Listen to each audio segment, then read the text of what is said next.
Hi, for today's video, we're going to talk about what is not covered in your life insurance. So we're going to read this, what is not covered, and then these are the list. And this is by ProLife UK, but most insurance companies, similar na sila og mga offers and also mga guidelines and rules and things like this. Most likely similar na siya regardless of the company. So, spoiler, whenever you need insurance the most likely that is not covered. Okay? Kung kanus-ani mo kinahanglan ng insurance, most likely di ka makaklaim.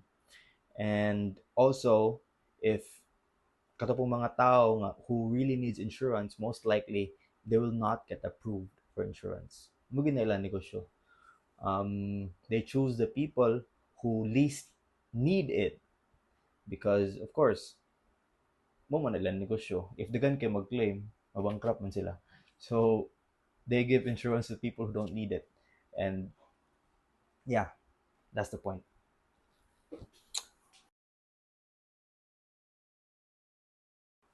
Okay, so let's start reading it. What is not covered? It says no payment will be made if the death or disablement is sustained or contracted in whole or in part in any of the following circumstances. So, from time to time, magbisaya ako para mas maklaro, mas ma-expound ang mga definitions nga nadre. Okay? So, di ka makaklaim if letter A, by intentional self-inflicted injury, suicide, or any attempted threat while sane or insane. So, anything self-inflicted, sen pagbuang ka or nabuang ka for whatever reason, you have psychological issues, you cannot claim. Number two, letter B, by war, invasion, act of foreign enemy, hostilities, or warlike operations, whether war be declared or not. Mutiny, riot, civil commotion, strike, civil war, rebellion, revolution, insurrections, conspiracy, military, whatever. So, ang punto, medyo taas kay siya, pero ang punto lang is about bitaw ng mga rebelde or pag naamoy rally, pag may mga riot, may mga, ano ba, mga whatever nga mga kalihukan nga delikado. You know, mag-apil kag rally, mag-apil kag strike. Niya, what if nagkagubot, nagka-stampede, or ano sa ba, whatever accident happened during the event, that's not covered. Okay? So now you know. Next, by murder, assault, or any attempt thereof. So, yeah, simple kayo. Murder is not covered.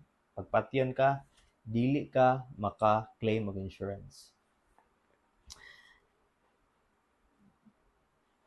Next is by weapon or instrument employing atomic fission, nuclear fusion, or any form of radiation, whether in time of war or peace. So yes, atomic bombs, dili covered sa insurance. The fifth one, or letter E, so di ka maka-claim if it is caused by congenital anomalies or any condition arising therefrom. So if you have birth defects or anything like that, and then some complication arises because of that anomaly, dili gyapon na siya covered. Di gyapon ka maka-claim. Letter F, by pregnancy and resulting childbirth, miscarriage, or abortion. So kung burus ka, pag simba ko, maaksidente, mamatay, maunsa ka during pregnancy, then that's not covered. You cannot claim your insurance. So which is mo gid na siya ang isa sa mga delikado nga parts nga common kayo sa tao, pregnancy. I mean, most women, you know. Next, letter G, by cosmetic or plastic surgery, except as a result of injury. Okay. Next, letter H, while the insured is in active service in the armed forces of any country or any international authority, In such an event, upon written notification by the insured, shall return to the pro rata premium.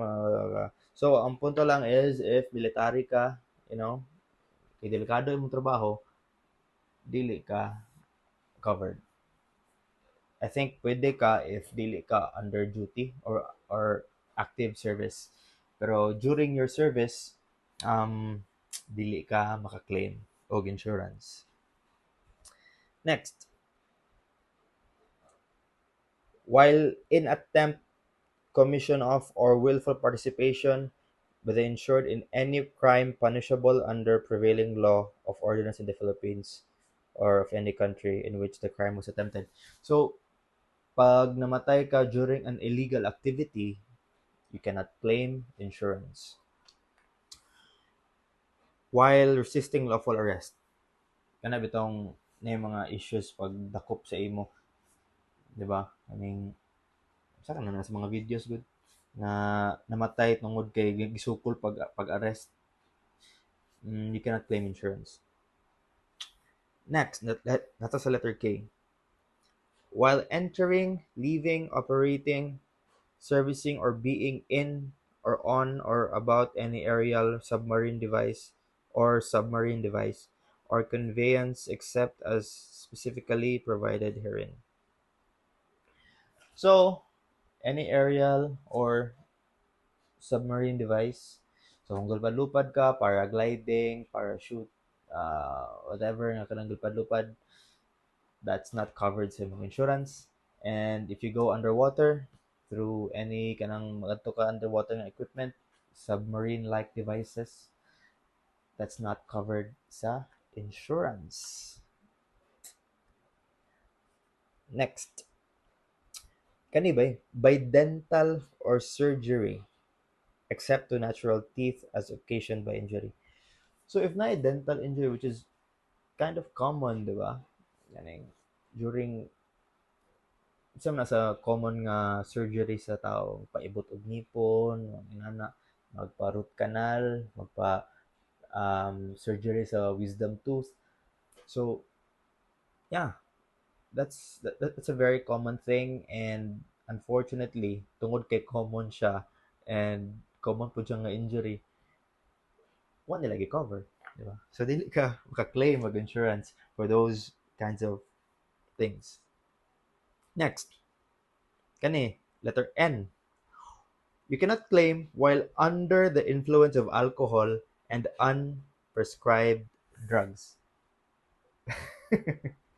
Di ba most accidents happen when hinubog, when you're under the influence of alcohol, car accidents, or anything, na kaya magkarambol, na kaya makaaway, na nadunggaban ka, unsa ba, gilabayan kag bato, nabunal imong ulo, natumba ka, naigo imong ulo sa bato, di ba? It all happens commonly due to alcohol, under the influence of alcohol, and unfortunately, that will not be covered by your insurance because it is under the influence of alcohol. Okay, so letter P. By disease, bacterial infection, or out of or consequent upon or contributed by acquired immunodeficiency syndrome or AIDS. So, ang punto lang is, dili covered ang AIDS. Okay? Ay lang pagkog AIDS. Don't get AIDS. Okay, dili siya covered sa insurance. Next is by hernia and other bacterial infections which are not pyogenic infections.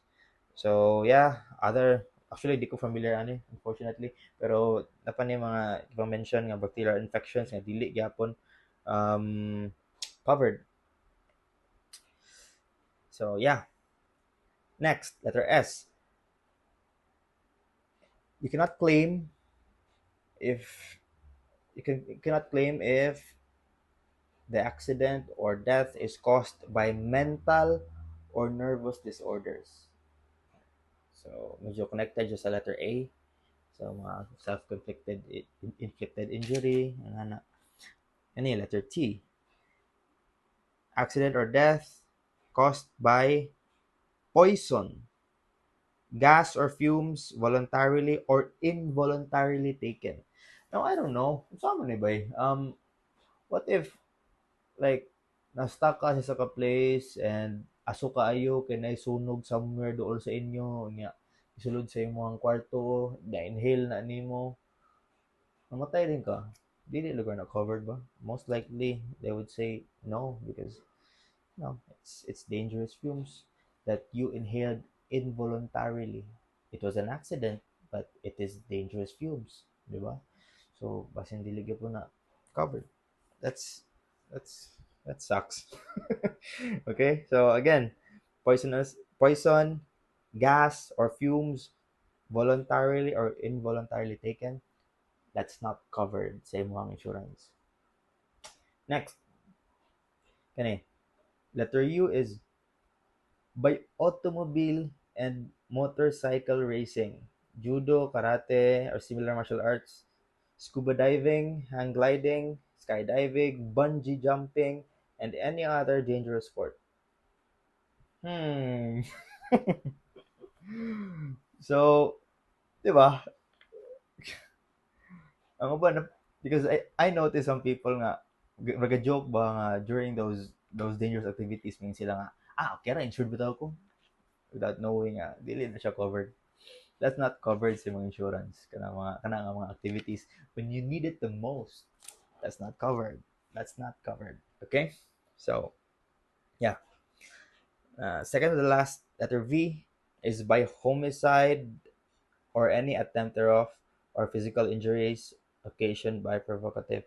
Medyo balik-balik naman siya. Medyo balik na siya. Basta kay anything, whether maghikog ka or patyon ka or someone magpatay sa imo, that is not covered by insurance. Okay? So, yeah. And last is if the insured is driving or riding a motorcycle as a passenger, except when such is part of his profession or forms of part of his duty as specified in his job description. So, motor, that's not covered. Whether ikaw ang ga-drive or nagsakay lang ka sa motor, that is not covered sa insurance. Okay? Unless part gyud sa imong job description specifically ang pag-drive og motorcycle. If wala na nakasulat sa imong job description, then that's not covered. You cannot claim insurance. You cannot claim accident benefits, death benefit, whatever. So yes, di ba? As I said at the beginning of this video, in the cases where you need insurance the most, that will be not covered sa imong insurance.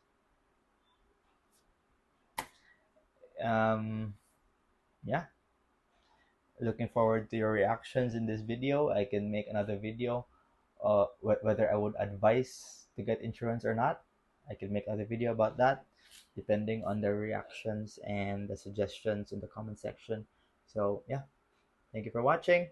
See you in the next video.